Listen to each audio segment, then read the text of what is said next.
오늘의 말씀 욥기 36장 1절부터 15절 말씀.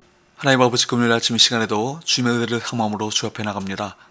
이 시간에도 우리 모두에게 말씀을 통해 하나님의 음성을 들려주옵소서. 예수님 이름으로 기도합나이다. 아멘. 할렐루야. 성경 성도 여러분, 오늘도 하나님의 은혜와 평강이 하루가 되시길 축복합니다.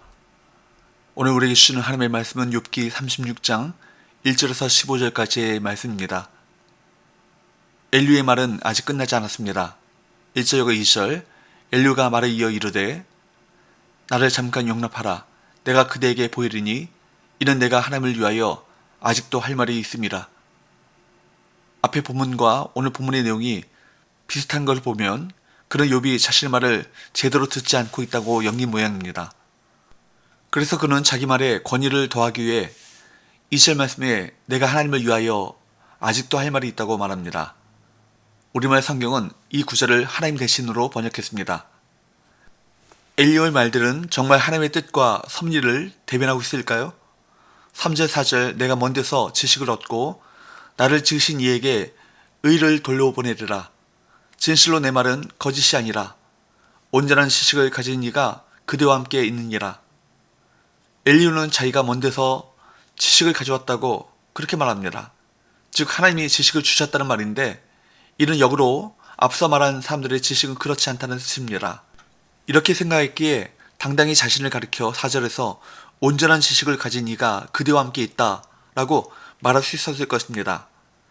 참으로 자신감 있는 태도지만 안타깝게도 그의 말들은 앞뒤가 맞지 않고 듣는 사람들을 화나게 만들었습니다. 그리스도인은 성경의 인용에 말할 때 매우 신중해야 하죠. 우리 입을 통해서 하나님의 뜻이 전달될 수도 있겠지만 자신을 돋보이게 하려는 교만과 허영이 드러날 위험도 있는 것입니다. 엘류가 묘사한 하나님은 어떤 분이십니까?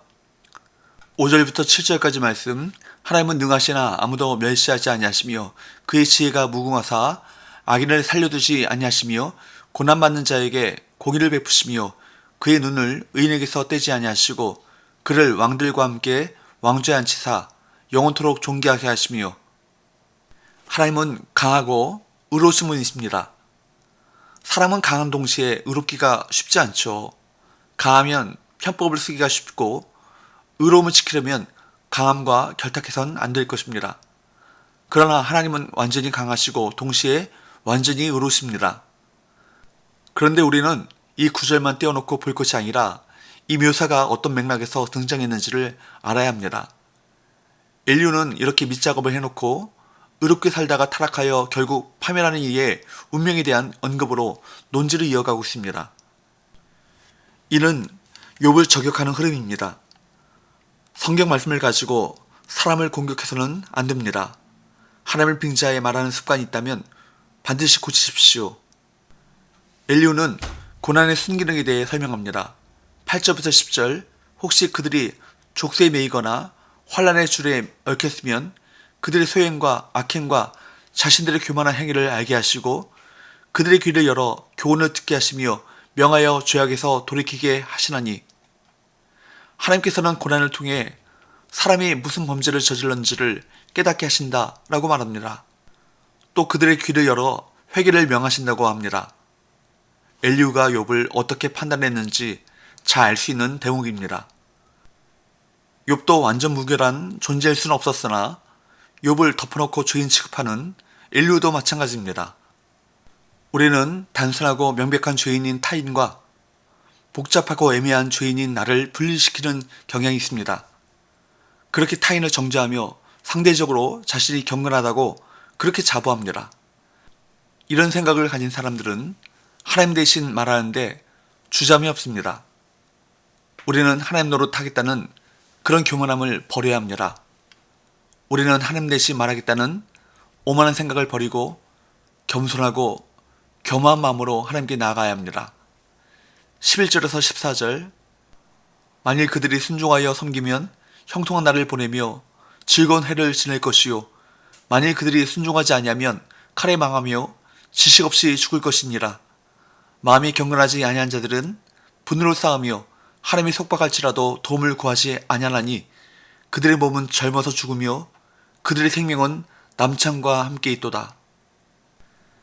여기 11절에서 14절까지의 말씀에는 하나님의 말씀을 듣고 순종한 자와 그렇지 않은 자가 맞게 되는 상이한 운명에 대해 묘사되어 있습니다.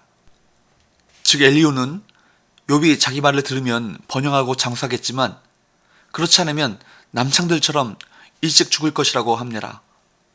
여러분, 이런 모욕과 협박이 어디 있습니까? 이런 말이 가능한 이유는 역시 하나님을 위하여 하나님 대신에 한 수 가르쳐 주겠다는 마음 때문이었을 것입니다. 자신의 위치가 하나님만큼 높아졌다고 여기는데 못할 말이 어디 있겠어요? 자신의 주장이 옳다고 주장하고 또 자존심 때문에 상대방을 인정하지 않으려 하는 오만이 우리 안에 있습니다. 그래서 우리 그리스도인들은 서로에게 상처를 잘 줍니다. 우리는 이렇게 못난 모습을 회개해야 합니다. 살아깊지 못한 말로 상처를 주었던 일이 떠오른다면 상대에게 용서를 구하고 하나님께 회개의 기도를 드리시길 권합니다. 실제로는 막말을 하면서 하나님 대신 말한다고 자신을 속였던 어리석음을 뉘우치시기 바랍니다. 우리는 서로 진실한 말과 애정 어린 표현으로 상처를 보듬어 줄 수 있는 그리스도의 몸된 교회인 것입니다. 기도합시다. 하나님 아버지, 우리 모두에게 하나님 노릇하고자 하는 교만한 태도를 버리게 하시고 남을 나보다 낮게 여기는 겸손한 마음과 겸손한 삶의 태도를 갖게 하여 주옵소서. 진실한 말과 애정 어린 표현으로 서로를 보듬고 격려하며 위로하며 주님의 몸된 교회와 하나님 나라를 세워나가게 하여 주옵소서. 예수님 이름으로 기도합나이다. 아멘.